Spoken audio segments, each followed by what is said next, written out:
আজকের ভিডিওটি যারা ইনস্ট্রিম অ্যাড সেটা পেয়েছেন এবং যারা ইনস্ট্রিম অ্যাড সেটা পাননি সবার জন্যই গুরুত্বপূর্ণ হতে চলেছে। প্রিয় দর্শক, ধরুন আপনি ইনস্ট্রিম অ্যাড মনিটাইজেশন পেয়ে গেছেন এবং পরবর্তীতে দেখা যাচ্ছে আপনার ডিমনিটাইজেশন হয়ে গেছে কিংবা যে কোনো প্রকার ভায়োলেশন চলে এসেছে। এখন আপনি কি করবেন? আমার সঙ্গে যোগাযোগ করবেন নাকি অন্যান্য কন্টেন্ট ক্রিয়েটরদের সঙ্গে যোগাযোগ করবেন? দুঃসময়ে কিন্তু সহজে আপনি কাছে কাউকেই পাবেন না। এর জন্য আপনাদেরকে যে কাজটি করতে হবে, আপনাদেরকে কিন্তু ফেসবুকের সঙ্গে সরাসরি কন্ট্যাক্ট করতে হবে, যোগাযোগ করতে হবে। তো সেই প্রসেসটি আজকে আমি আপনাদেরকে দেখিয়ে দেবো। আপনারা কিভাবে ফেসবুকের সঙ্গে সরাসরি যোগাযোগ করবেন। তো এর জন্য আপনারা যে কাজটি করবেন, থ্রি লাইনে ট্যাপ করবেন। থ্রি লাইনে ট্যাপ করার পর এখান থেকে আপনারা ক্রিয়েটর সাপোর্ট এখানে একটি ট্যাপ করে দেবেন এবং ক্রিয়েটর সাপোর্টে ট্যাপ করে দেওয়ার পর এখান থেকে আপনারা মনিটাইজেশন অপশনটিতে একটি ট্যাপ করে দেবেন। মনিটাইজেশন অপশনটিতে ট্যাপ করার পর আপনাদের সামনে এরকম একটি ইন্টারফেস চলে আসবে। এখান থেকে আপনারা প্রোগ্রাম এলিজিবিলিটি এই অপশনটিতে একটি ট্যাপ করে দেবেন এবং আপনাদের সামনে এরকম একটি ইন্টারফেস চলে আসবে। এখান থেকে আপনারা একটু স্ক্রল করে নিচের দিকে চলে আসবেন। একটু নিচের দিকে চলে আসলে আপনারা দেখতে পাবেন ইনস্ট্রিম অ্যাড। এখানে আপনারা একটি ট্যাপ করে দেবেন। ট্যাপ করে দেওয়ার পর আপনাদের সামনে আবারও এরকম একটি ইন্টারফেস চলে আসবে। তো এখানে আপনারা ইনস্ট্রিম অ্যাড এবং ইনস্ট্রিম অ্যাড লাইভের যে এলিজিবিলিটি সেগুলো আপনারা এখানে দেখতে পাচ্ছেন। আপনারা একটু স্ক্রল করে নিচের দিকে চলে আসবেন।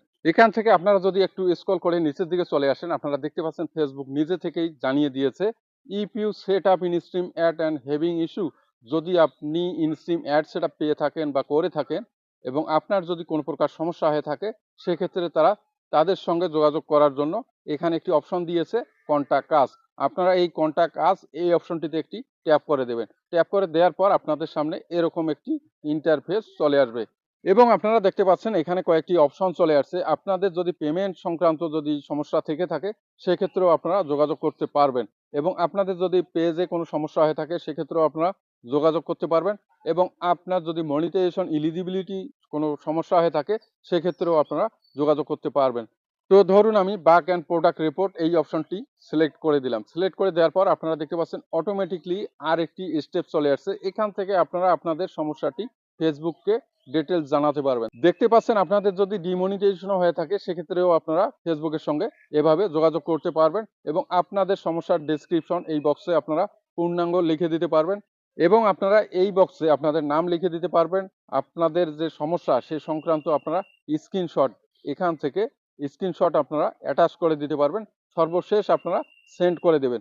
তো প্রিয় দর্শক, আশা করি আপনারা এই স্টেপগুলো যদি ফলো করেন তো আপনাদের যে কোনো পেজের সমস্যা হোক আর আইডিতে সমস্যা হোক আপনারা সলভ করতে পারবেন নিজেরাই।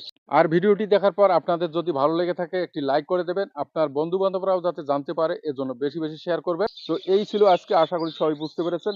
ধন্যবাদ।